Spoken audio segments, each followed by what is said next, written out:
Section 10.7 covers exponential growth and decay, and because of that, the best way to show these kinds of problems is with application problems or word problems, so this entire section really just deals with word problems. We'll start off by looking at investments, right? So we're going to invest some amount of dollars at 8% interest, and we're going to compound it annually, meaning we are going to apply that 8% every single year. So that what happens is the value of the investment gets multiplied by 1.08 each year. And here's the rationale. So if you take the value at the end of the year, what you have is all of the value at the beginning of the year plus the interest you earned. So if we convert those percents to decimals, we have 1 times the value at the beginning of the year plus 0.08, that's my interest, times that same value. Now we know how to factor, so we would factor out this variable value at beginning of the year and add our 1 and our 0.08 together. So that's how we get that 1.08. What you can see when you have this table, so if we start with P dollars, what we're going to do is we're going to multiply by 1.08, and so we'll have P times 1.08. Then we're going to multiply by 1.08 again. So we end up with P times 1.08 times 1.08. We'll do that again.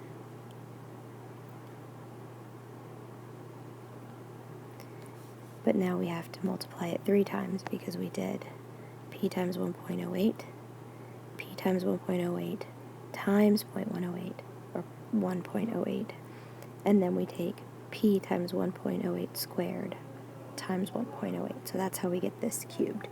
And if we do that indefinitely, what we get is our initial value times what we're multiplying by, our interest, to the power of however many years we're looking at.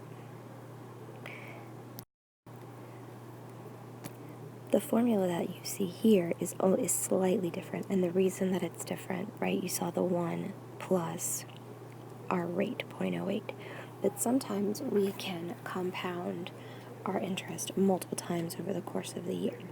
So if we took that 8% that we had and we compounded it quarterly, what they do is they take that and they divide it by 4 times a year.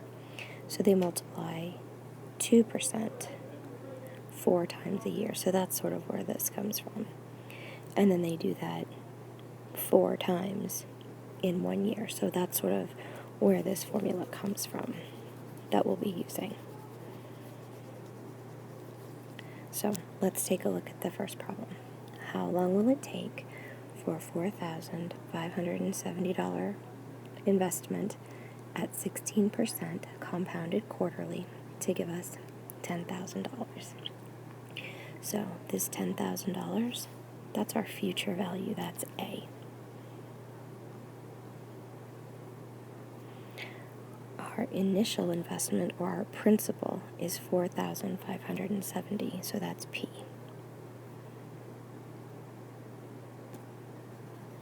I have to write that number correctly. The 1 stays the same. Now the R is 16%, so we write that as a decimal. The N is how many times a year we're compounding. We are compounding 4 times a year. So we have 4 to the power of t. So now what we're doing is we're solving for t. First thing that I will do is I will divide by 4,570 on both sides. And that gives me 2.188. Now when I add what's in parentheses here, 1 plus 0.16 over 4, I get 1.04. And that's to the power of 4t. So now what I've been telling you for a very long time, we've got a variable in the exponent, so now we need to use a logarithm. So what I'll do here is I will take the log base 10. Why do I want to use log base 10? Because I can put in my calculator. So I do that on both sides of the equation, and I end up with the log of 2.188 is equal to the log of 1.04 to the power of 4t. Now remember those rules of logarithms. This 4t gets to move out front. That gets very, very helpful for us.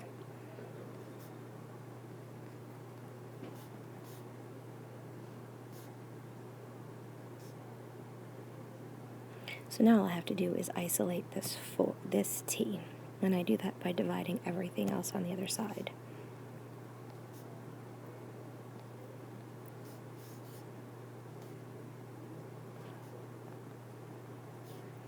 Now when I put this in my calculator, I'm going to make sure to put parentheses around this denominator so that I actually get the correct value.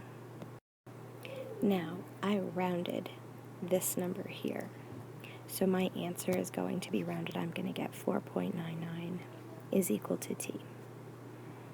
So you can write that as your answer, and that's perfectly acceptable. Or you can say that it will take about 5 years.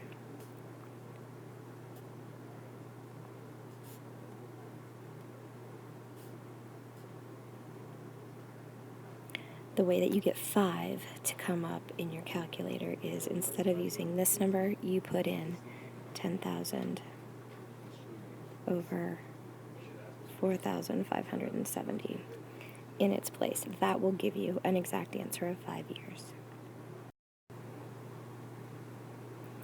I'm showing you two population formulas. This is the first one. This is the one that, if it doesn't tell you what the half-life is, then this is probably a simpler one to use, although you can use the half-life formula in any of these events. But what we're looking at is the current population, and the future population is here.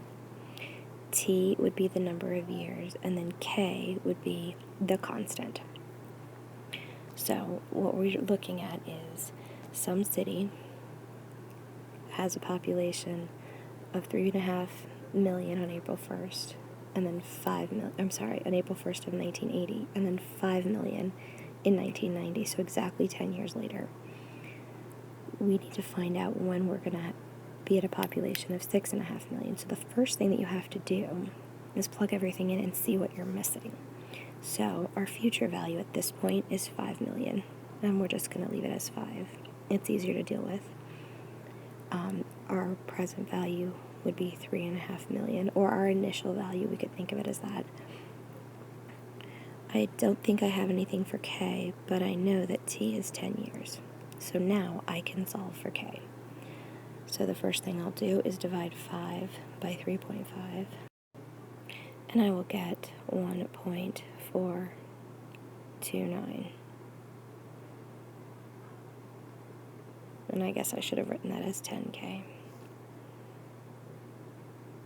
Now I have to get this variable out of the exponent, so I'm going to apply logarithm to both sides. Log base 10. And you may want to put in your calculator this so that you get a more exact answer.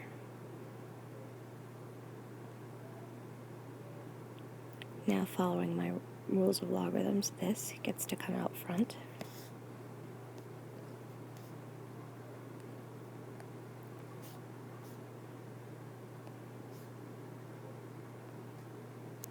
And I'm solving for K.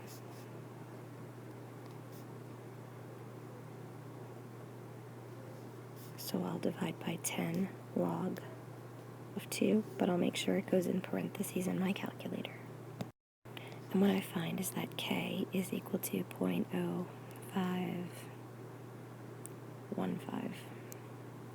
Now I have to go through this process again, but I've got a new future value.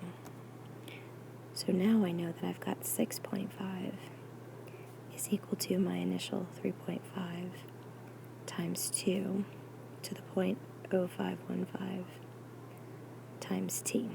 So now I'm looking for t, which is time. Go through the same process. What I might do in my calculator at this point is push that button that says STO. It means store, and I can store this value in one of the letters. And the way you do that is you then push the alpha button, it's the green one, and then one of the letters, and it'll just store that value in there so that you don't have to try and round it or recalculate it. Okay, so from this point we'll divide 6.5 by 3.5, and we get 1.857, and that's 2 to the power of 0.0515 t.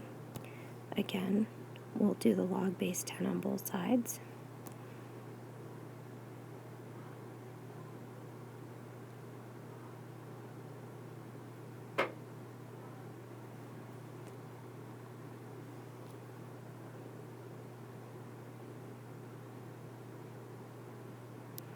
Rules of logarithms means that this exponent comes out in front.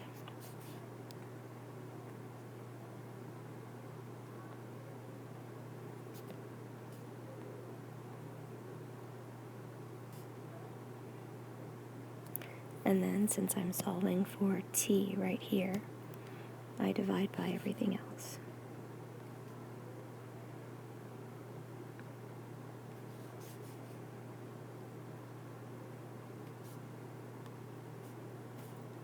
Now when I put this in my calculator, since I stored this as a, I'm going to put a right there, but I'm still going to remember to put parentheses around that denominator.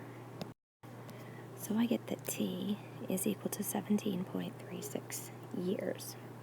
So what we need to do at this point, because it does say the month and the year that the population hits it, so we know it's 17 years after 1980. That's 1997. But 0.36, we have to figure out which month that is. So we have to do 12 times 0.36. And it's about 4 months. So we started in April. 4 months later would be May, June, July, August. So we're thinking August of 1997.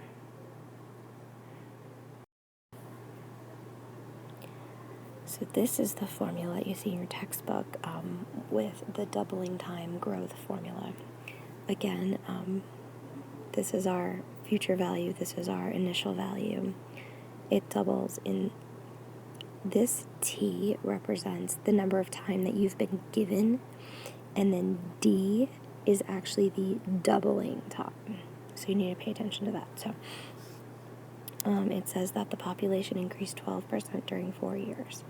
How many years are required to double? So what we have to do is we don't have any numbers, but we know that this is 1.12 times this. So that's where we start.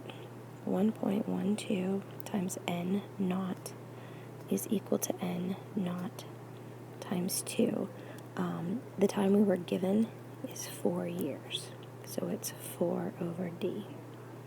And now we start solving. These n naughts cancel once you divide on both sides.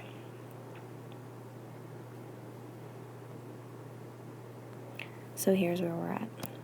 Again, we'll take the log base 10 on both sides. And we have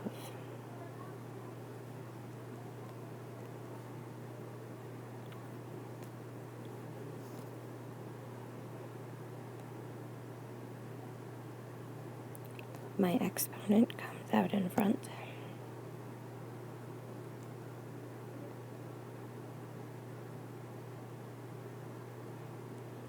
Now remember, I'm solving for d, so I'm going to multiply by d on both sides so that comes over to the left.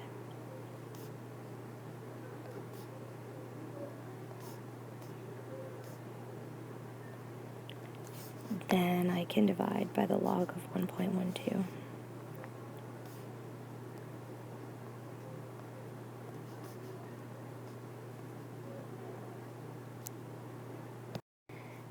And I get a d equal to 24.47 years. So it will take 24.47 years to double its initial value.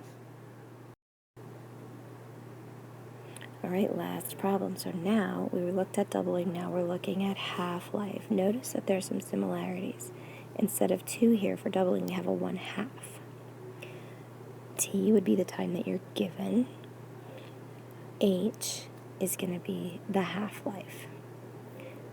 Again, this is our future value and our initial value. So we want to know how much. So we have 100 milligrams. That's our initial value. We are given 7 days, but the half-life is 3.8 days. And we're looking for N. Guess what? I gave you a really easy problem because you're going to put this into your calculator. But hopefully you won't make a mistake, and remember that you'll need to put this exponent in parentheses. And plugging that into your calculator, you'll get that N is equal to 27.89. So we can say 27.89 milligrams will remain